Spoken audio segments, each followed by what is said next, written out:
Bem-vindos à Nova Máquina do Tempo, o canal que discute filosofia, política e ciência. E é uma grande alegria hoje estar aqui com o professor Luiz Eugênio. Vocês podem perceber que é uma gravação um pouco diferente, é porque o professor Luiz Eugênio teve a gentileza de ceder o espaço do Instituto de Saúde Coletiva, onde ele é professor, para a realização dessa conversa, desse diálogo aqui na sessão Diálogos do canal. O professor Luiz Eugênio, ele fez mestrado em Saúde Comunitária pela Universidade Federal da Bahia, doutorado em Saúde Pública pela Universidade de Montreal, né, professor associado da Universidade Federal da Bahia, tem experiência em saúde coletiva, área de administração do SUS, é um ex-presidente da Abrasco. Eu comecei com a entrevista com o atual presidente, agora tem um ex-presidente, não sei se vai virar uma tradição do canal, ter pessoas desse nível ligadas à Abrasco, né, Associação Brasileira de Saúde Coletiva, e quero agradecer a ele por essa sessão e a Robério Lopes, que está nos ajudando aqui como cameraman, a pessoa do som e tal, para essa nossa conversa. Então, obrigado, professor, e obrigado, Robério. Eu normalmente começo as conversas falando como é que a gente se conheceu, mas no nosso caso é mais curto porque a gente se conheceu, eu fiz... Há muitos anos. Há muitos anos, mas principalmente porque eu fiz doutorado aqui, né? Não, você já era criança ainda, a professora Carmen, minha orientadora. Aí eu conheci brevemente, né? Tive mais contato no doutorado aqui, mas é verdade, a professora Carmen, que você conhece muito bem, minha mãe, né, levou a gente a ter esse contato lá atrás.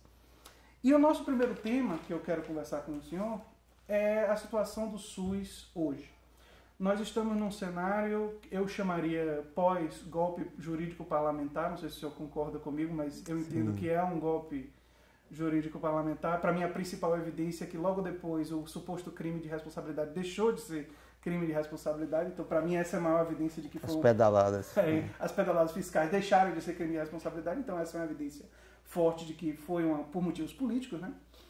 E o cenário político, me corrija se eu estiver errado, professor, logo depois, no governo Temer, foi de retirada de muitos direitos trabalhistas, a colocação de ministros comprometidos com o grande capital, né, uma aceleração em alguns processos de privatização.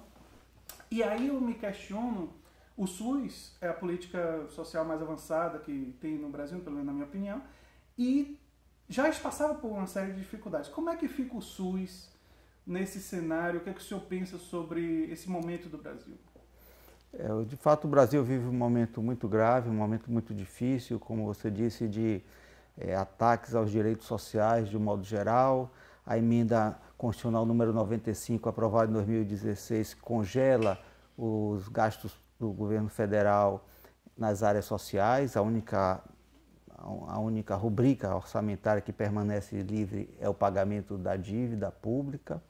Então, vem atingindo a todas as políticas, e inclusive a da saúde, que não foi atingida diretamente em 2017, porque se manteve ainda a fórmula anterior. É o orçamento antigo. Mas, a partir de 2018, começamos a sofrer esse congelamento, que é, na prática, uma redução real dos investimentos em saúde, na medida que há uma inflação que não é inflação real, que não é compensada. Então a gente tem esse congelamento que é extremamente grave, e o SUS, que já era subfinanciado, tem um problema de subfinanciamento crônico desde a sua criação, passa a ter um problema de subfinanciamento agudo.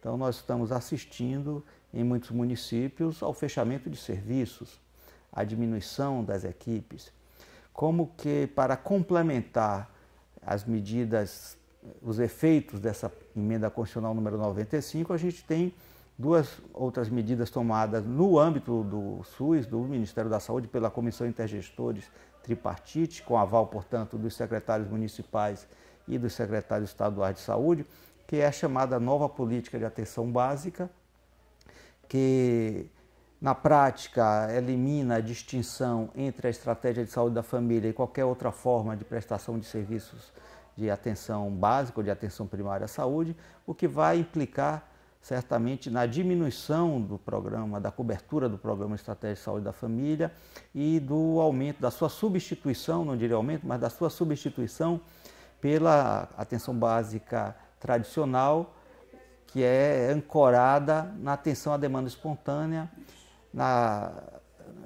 em equipes sem agentes comunitários de saúde, né, sem o trabalho de promoção da saúde, de prevenção de doenças. Que central. Que é exatamente, que é o central da estratégia de saúde da família, que é aquilo que tem tido impacto positivo sobre os problemas de saúde, como demonstrado já por inúmeras pesquisas científicas de redução de mortalidade infantil, de aumento da cobertura vacinal. Delas realizadas aqui. Muitas delas realizadas aqui no Instituto de Saúde Coletiva.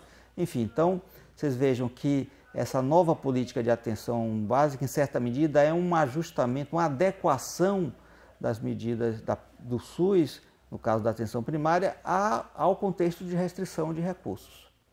E uma outra medida que vai na mesma linha, que é o chamado SUS Legal, que extingue os blocos de financiamento, os 6 blocos que existiam desde 2006, atenção básica, média e alta complexidade, vigilância da saúde, assistência farmacêutica, gestão e investimentos. Esses 6 blocos passam a ser somente 2, custeio e investimento. Ou seja, os gestores não estão mais obrigados, pelos mecanismos de indução financeira do Ministério da Saúde, a investir na atenção primária ou a investir na vigilância da saúde. E a gente sabe onde que há maior pressão para investimentos é na atenção de alta, de média complexidade, é nas urgências. Então, e se você desobriga, você vai simplesmente reduzir drasticamente o investimento na área de atenção básica. Exatamente, como na área de vigilância também. Então, você tem aí... Veja, o impacto vai vir. Veja, então a gente tem, na verdade, um processo de desmonte acentuado do SUS, e a perspectiva é que, se nós já tínhamos um sistema segmentado, em que não era universal, em que a população era dividida por estratos de renda, em termos de capacidade de pagamento pelo serviço de saúde, então a gente tinha um sistema público em que as pessoas mais pobres exatamente utilizava. E agora a gente vai ter, portanto, a consolidação de um sistema segmentado de saúde. SUS de baixa qualidade, serviços públicos de baixa qualidade para as pessoas pobres do ponto de vista econômico, um serviço de atenção de média complexidade via planos privados de saúde para aquela classe média, enfim, que pode pagar, e serviços planos de alto luxo, de planos caríssimos para aquela parte da população mais rica. Então é esse processo que a gente está assistindo a se consolidar no nosso país. Uma situação efetivamente de retrocesso, porque o SUS, apesar de todos os limites, avançou muito nesses seus 30 anos. Não somente a estratégia de saúde da família, com os impactos que eu já mencionei, mas a extensão da cobertura do Programa Nacional de Imunização, com controle de doenças passíveis de prevenção por vacinação, o programa como atenção às urgências do SAMU e as UPAs, o programa de controle de epidemias, como a própria dengue, das zoonoses, a vigilância sanitária, que se fortaleceu muito. Então há um risco enorme e já começamos a sentir esse retrocesso na medida em que muitas prefeituras começam a fechar serviço ou, se não a fechar, a diminuir a produção de serviços nas unidades que existem. Então, como o número de agentes comunitários começa a ser demitido e assim por diante. Então é um contexto realmente muito grave que é preciso talvez salientar isso, que se insere num contexto de expansão também da atenção privada, da chamada saúde suplementar, que não é suplementar, na verdade ela compete com o SUS e compete cada vez mais levando a melhor. Né? Então a gente tem agora essa ideia dos planos acessíveis, entre aspas, ou planos que busca tirar mais pessoas do SUS ainda, vendendo ilusão claramente. A cobertura mínima, na verdade, é mínima. Que não vai resolver os problemas de saúde, as pessoas vão gastar dinheiro, o pouco dinheiro que tem para pagar um plano de saúde. Eu brinco que as pessoas de direita normalmente falam da crítica aos impostos, mas quando você paga plano de saúde, é um imposto que não está indo para o governo, mas está indo para, enfim... Exatamente. É um gasto também. É um gasto... E é um gasto regressivo, né? Porque as pessoas que ganham menos gastam proporcionalmente mais. Muito mais. E não terão, né? Aliás, os planos de saúde hoje já são campeões de reclamação dos consumidores, né? Nos espaços de defesa do consumidor que existe, na justiça, enfim, específica para isso só vai aumentar. E a briga judicialização vai aumentar, né? Provavelmente. Tende as brigas. E já tem bastante, né? Porque... E uma das coisas que, quando a gente entra nesse debate sobre o desmonte do SUS, que eu tento alertar para as pessoas de classe média, isso na minha participação em debates e tal, é que as pessoas, às vezes, de classe média que são críticas do SUS ou algumas delas até defendem a privatização, eu digo para elas o seguinte, que se você eliminar gradualmente a noção de direito à saúde, até o fato de que existe uma tendência de você ganhar na justiça quando você tende a reduzir. Porque se você não tem o direito à saúde, pega o exemplo de um país como os Estados Unidos, onde não é garantido constitucionalmente.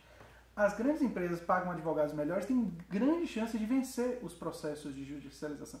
Aqui no Brasil, a gente não ganha todos, é claro que as pessoas não ganham todos, mas as pessoas ganham muitos processos porque o juiz é obrigado a sempre se lembrar que o cidadão tem direito ao acesso ao serviço de saúde. Exato. E esse é um fator que contribui para colocar os tribunais, muitas vezes, favorecendo o cidadão contra uma empresa de plano de saúde e tal. Embora tenha casos que esse favorecimento causa distorções e tudo mais. Na verdade, aí precisa distinguir duas coisas. Uma são ações judiciais contra o SUS.